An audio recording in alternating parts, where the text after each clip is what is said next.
राम राम जी। पाठ सुनेंगे इंदिरा जी का। ये दूसरा पाठ है। पहला पाठ हमने सुना यहाँ लो कि जो इंदिरा जी ने पाप किया था उसका पछतावा, जो महात्मा जी ने श्राप दिया था वो याद आ रहा था इंदिरा जी को। तो अब इंदिरा जी के जीवन में ऐसी क्या घटना घटी जो वो सब याद आ रहा था, ये अब हम दूसरे पाठ में सुनेंगे। पाठ शुरू करते हैं। हर माता पिता को पता होते है कि उसके बच्चे का क्या शौक़ है, उसका बच्चा क्या चाहता है। सभी, कोई अमीर है या गरीब है, अपने बच्चे के शौक़ को सभी समझते हैं। और वो उस समय इंदिरा गांधी प्रधानमंत्री का चुनाव हार गई थी। जब चुनाव आया तो उसके संजय नाम का बेटा था वो छोटा था, जो राजीव था वो बड़ा था। लेकिन राजीव को राजनीति से दूर रहने का था, कोई उसे शौक़ नहीं था राजीव। लेकिन संजय गांधी जो था उसे पढ़ाई में भी शौक़ था, उसे राजनीति से भी शौक़ था और उसे और बड़े बड़े सपने देखने का भी शौक़ था। और उसने अपनी माँ के लिए इतनी रैली करी और जहाँ भी जाता वो इतना अच्छा भाषण देता, मानो कि उगता हुआ सूरज सबके दिल पे उजियारा करता छा गया हो। सब ने इस बार राजीव गांधी एक दिन भी अपने माँ की रैली में नहीं गया। लेकिन संजय गांधी ने इतनी मेहनत की और इंदिरा गांधी जो पहला चुनाव हारी थी तो बहुत बुरी तरह से हारी थी। इस बार इंदिरा गांधी बहुत अच्छी तरह से जीती है, वो संजय गांधी की बदौलत जीती है।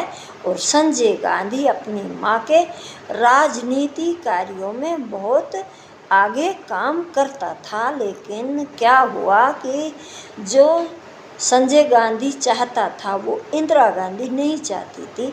जो इंदिरा गांधी चाहती थी वो संजय गांधी को पसंद नहीं था। इस बात को लेकर माँ और बेटे में कुछ खट्टी मीठी नोक-झोंक हो जाया करती थी। और ये राजनीति कितना बुरा खेल है, अपने ही अपनों से दुश्मन हो जाते हैं। और राजीव गांधी बिल्कुल दूर, बिल्कुल अपना कोई उसे राजनीति से कोई लेना देना नहीं। संजय गांधी को जो शौक़ था वो एरोप्लेन का था। एरोप्लेन का क्यों था कि जब माँ के साथ कहीं जाता सफ़र पे तो एरोप्लेन से जाता, अपनी पढ़ाई के लिए विदेश जाता तो एरोप्लेन से जाता, नाना के साथ जाता, देश में कहीं भी रैलियाँ करने जाता तो वहाँ भी वो एरोप्लेन। तो इसलिए उसे ऐसा शौक़ एरोप्लेन का चढ़ा कि उसे ले डूबा। क्यों ले डूबा कि उसने अपनी माँ से एरोप्लेन का ये सपना था उसका कि मैं खुद मेरा अपना एरोप्लेन हो, और उसे चलाना भी आ गया और उसे लाइसेंस भी मिल गया। और अपनी माँ से एरोप्लेन की मांग की तो एक एरोप्लेन बहुत दिनों से कहीं पे ख़राब हुआ खड़ा था। इंदिरा जी ने उसे ठीक करवा कर दिल्ली में मंगवा लिया। जब संजय गांधी को इस बात की खबर लगी कि एरोप्लेन आ गया तो उसने पल की देर नहीं की, उसमें बैठा और उड़ान भरी। और वो थोड़े ही ऊपर गया और उसके इंजन ने धुआं देना शुरू कर दिया। वहाँ से ही वो एरोप्लेन ज़मीन पर लुढ़कता गिरता कलाबाजी करता ऐसी जगह आकर गिरा जिसे अशोका होटल में हज़ारों आदमी उस समय डिनर कर रहे थे।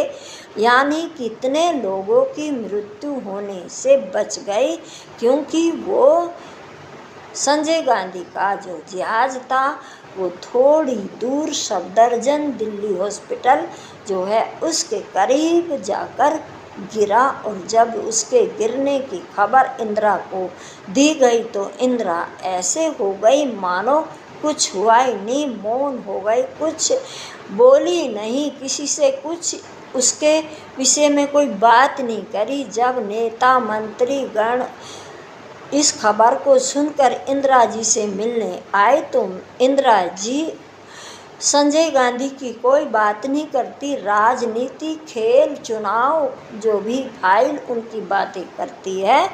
और मेनका गांधी संजय की पत्नी जब अपनी सासू इंदिरा गांधी से कहती है कि मुझे अपने बेटे से मिला के लाओ, उस समय संजय गांधी राम मनोहर लोहिया हॉस्पिटल में उनका ट्रीटमेंट इसलिए चल रहा था, हो सके कहीं कोई उम्मीद हो या भाई बच सकें कि प्रधानमंत्री का बेटा था, तो पूरी तरह से उसकी ट्रीटमेंट हो रहा था। जब बाहर मेनका गांधी हॉस्पिटल से बाहर आई तो उस समय संजय गांधी का 3 महीने का बेटा था, जो मेनका गांधी उसको अपनी गोद में लेकर दहाड़ मार हॉस्पिटल से बाहर निकल कर कहा कि अब अरुण तेरे पापा हमारे पास कभी नहीं आएंगे, वो सदा के लिए हमें छोड़कर चले गए। ये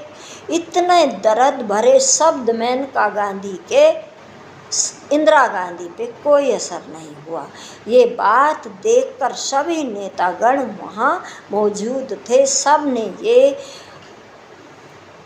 विचार मन में किया कि ये इंदिरा जी ने ही मरवा दिया, क्योंकि राजनीति में इनका मेल नहीं खा रहा था, इसलिए इंदिरा जी ने मरवा दिया। जब सब आना जाना रुक गया, 1 महीना हो गया, अकेली इंदिरा अपने आवास पे रहने लगी, तो वो एक दिन रात को उस जगह गई जहाँ संजय गांधी का वो एरोप्लेन क्रैश होकर गिरा था।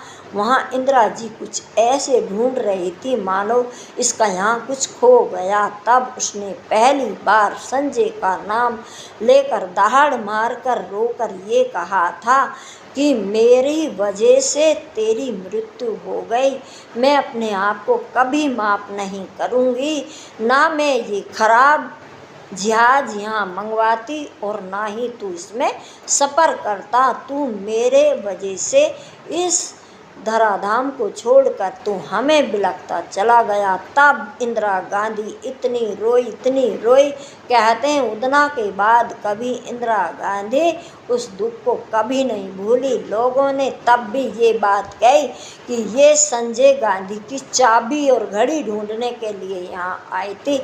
ये क्यों नहीं सोचा कि इतने बड़े हादसे की खबर सुनकर हो सके इंदिरा गांधी का दिमाग सुन हो गया हो, उसे कुछ याद ही ना आया हो, दिमाग झटका ले गया हो, आज उस सदमे से बाहर आई है, आज उसे अपने संजय की याद आई है।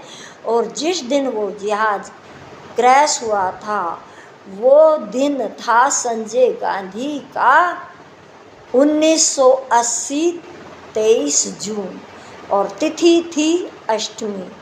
और जिस दिन इंदिरा गांधी पे उसी के बॉडीगार्डों ने उसी के आवास पे इतनी गोलियां मारकर उसको मार दिया था, वो था 1984 और वही दिन तारीख थी वही तिथि थी अष्टमी। और जिस दिन इंदिरा गांधी ने उन गायों पे गोली चलवाई थी वो तिथि भी अष्टमी थी। और जिस दिन भारत के पूर्व प्रधानमंत्री राजीव गांधी की हत्या हुई वो मई 1991 का ही दिन था और वही तिथि थी अष्टमी।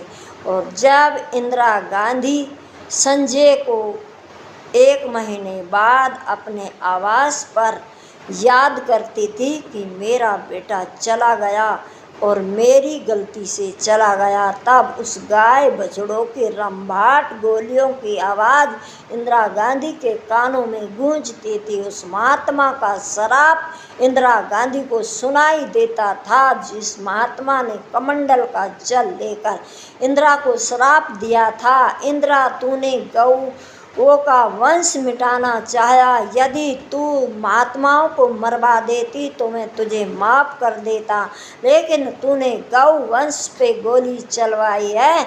मेरा ये श्राप है कि तेरा वंश एक दिन ऐसे ही ख़त्म हो जाएगा। ये याद पछतावा इंदिरा को आता रहा, और क्या अब पछताए से होने वाला था। श्राप कभी भी अपना काम बिना किए रहता ही नहीं है। ये पाठ हमारा पूरा हुआ।